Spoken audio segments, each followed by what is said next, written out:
Certaines personnes portent en elles une mémoire précieuse. Une mémoire faite de lieux, de souvenirs et d'amour de leur terre.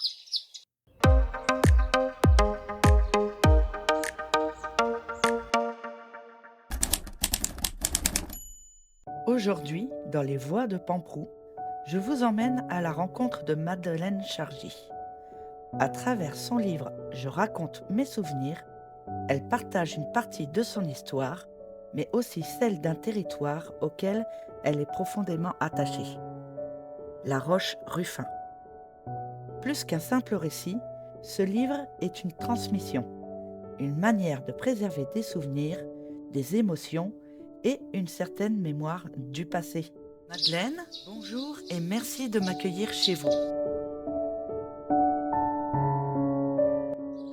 Pourquoi vous avez voulu me recevoir à la Roche-Ruffin? Parce que la Roche-Ruffin, c'est le lieu où je vis et c'est un lieu que j'aime beaucoup Oui. et qui est plein de richesses dans sa mémoire. Avec ses vieilles pierres, un écusson aux 3 fleurs de lys, signe de la royauté. Et je pense qu'en France, il n'y en a pas beaucoup parce que les révolutionnaires les avaient tous cassés. Ah, c'est fascinant. Alors dites-moi, qu'est-ce qui vous a donné envie d'écrire ce livre? Eh bien, j'aimais l'écriture. Je ne voulais pas que ce que j'avais dans ma mémoire se perde.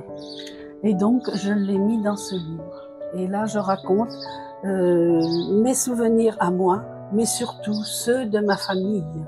Et est-ce qu'à travers ce livre, ce ne serait pas un hommage que vous faites à vos aïeux?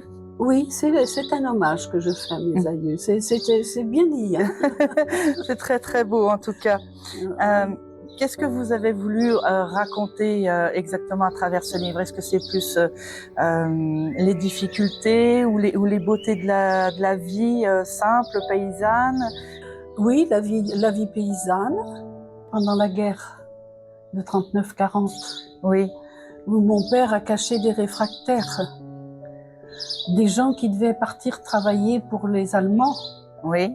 En Allemagne. Et lui, il les a cachés. Oui, c'était des actes héroïques, mais du quotidien finalement. Ben oui. S'il y avait un personnage ou un passage particulier dans votre livre que vous voudriez qu'on retienne, c'est vraiment l'histoire de Lucien Pinel. Il y a l'histoire de Lucien, il y a l'histoire de Toto, de Gérard Guérin. Oui. S'il y avait quelque chose que vous aimeriez que les lecteurs retiennent de votre livre, qu'est-ce que ce serait? Oh, je pense que c'est tout. Tout.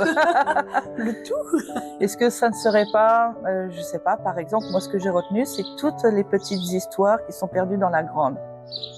J'ai écrit ce livre, c'est pour que ce que j'ai retenu de tout ce que j'ai entendu dire ne se perde pas. Oui, donc vous vous êtes fait gardienne de la mémoire, finalement. Voilà, c'est ça. C'est très beau. Ah, c'est gentil de me le dire. C'est sincère et... c'est un très beau compliment. C'est ce que j'essaye de faire aussi à travers mes vidéos, à travers mes rencontres. Et c'est pour ça qu'il me semblait important de vous rencontrer aujourd'hui. C'est un peu une transmission de flambeau qu'on fait aujourd'hui. Oui. Et je trouve ça très fort en symbole.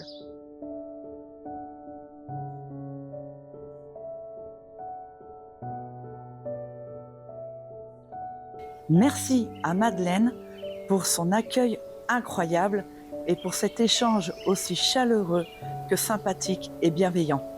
Si vous avez aimé cette vidéo, n'hésitez pas, likez, commentez, partagez.